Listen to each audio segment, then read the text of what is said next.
আজি মাতৃৰ দহা পত্নীৰ দহাৰ কাম কাজ কৰি থকাৰ সময়তেই হঠাৎ আহিল বেয়া খবৰটো। মাতৃৰ পিছতেই নিয়তিৰ ওচৰত হাৰ মানিলে কন্যায়ো। ঘৰখনত এতিয়া কান্দোনৰ দোল। মাতৃৰ পিছে পিছে গুচি গ'ল কন্যাও। 17 জুলাইত বিৰুবাৰীত ট্ৰান্সফৰ্মাৰ বিস্ফোৰণ হৈ অগ্নিদগ্ধ হৈছিল ৰিংকি তিৱাৰীৰ লগতে ঘৰৰ আন 3জন সদস্য।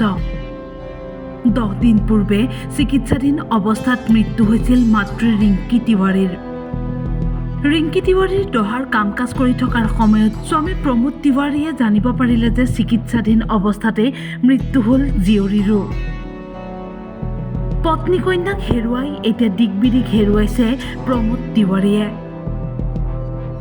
কি কম, এটা হ'ব লগাটো হ'লে মোৰতো এতিয়া চব কিছু গ'লে, মোৰ তাতে একো নাই। মোৰ ৱাইফ গ'ল, মোৰ ছোৱালীজনী গ'ল।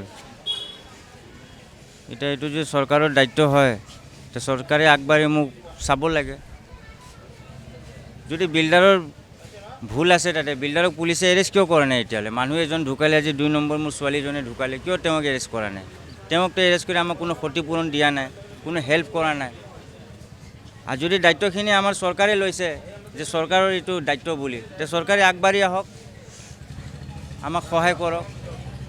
আমিতো কোনোফালেদি একো কোৱা নাই। এদিনে ACP ছাৰে ক'লে আমি বিল্ডাৰক এৰেষ্ট কৰিম, মাটি মালিকক এৰেষ্ট কৰিম। তে কি কৰিলে এৰেষ্ট কৰি? আমাকতো একো সম্পৰ্ক আমাৰ লগত নকৰিলে, কি হ'ল নহ'ল। এতিয়া এইখিনি মই ACP ছাৰলৈ এইখিনি অনুৰোধ পুলিচ প্ৰশাসনলৈ যে তেওঁলোকে এই বিচাৰ ব্যৱস্থাটো ভালকৈ কৰক। মোক উচিত ন্যায়, উচিত বিচাৰ এটা লাগে। পৰিয়ালৰ ক্ষোভ, আজি পৰ্যন্ত বিৰুবাৰী আৰক্ষীয়ে গ্ৰেপ্তাৰ নকৰিলে বিল্ডাৰজনক। বাইদেউ আপোনালোকে কেনেকৈ আছে? পেচেণ্টটো কেনেকুৱা আছে? মাকটো ঢুকাল, বাচ্চাজনী কেনেকুৱা আছে? এইখিনি তাৰ দায়িত্ব আছিল নে নাছিল? ছাৰ কওক, আপোনালোকে আছিল নে দায়িত্ব? কিয় দায়িত্বখিনি পালন কৰা নাই? এই 2টা বাচ্চা, এই ফেমিলিটো কেনেকৈ থাকিব? মই তেওঁৰ পেহী হয়, জান লগাই দিছোঁ 17 তাৰিখৰ পৰা আজি গেলি। এটা পৰিয়াল পূৰা ধ্বংস হৈ গৈছে, কিন্তু বিল্ডাৰে এবাৰো আহে আমাৰ পৰা দেখা দিয়া নাই। দেখা দিলে আমাৰ ভাল লাগিলে, আমি দুখীয়া পৰিয়ালটো শান্তি পালোঁ কি এজন আমাৰ পিছত আছে। 10টা দিনৰ ভিতৰতে একেটা পৰিয়ালৰ 2জনকৈ লোকক হেৰুৱাই এতিয়া শোকত ভাগি পৰিছে পৰিয়ালবৰ্গ। কেমেৰাত জিতুমণি শৰ্মাৰ সৈতে বিক্ৰমজিৎ কলিতাৰ সহযোগত নিউজ ডেস্ক টাইম।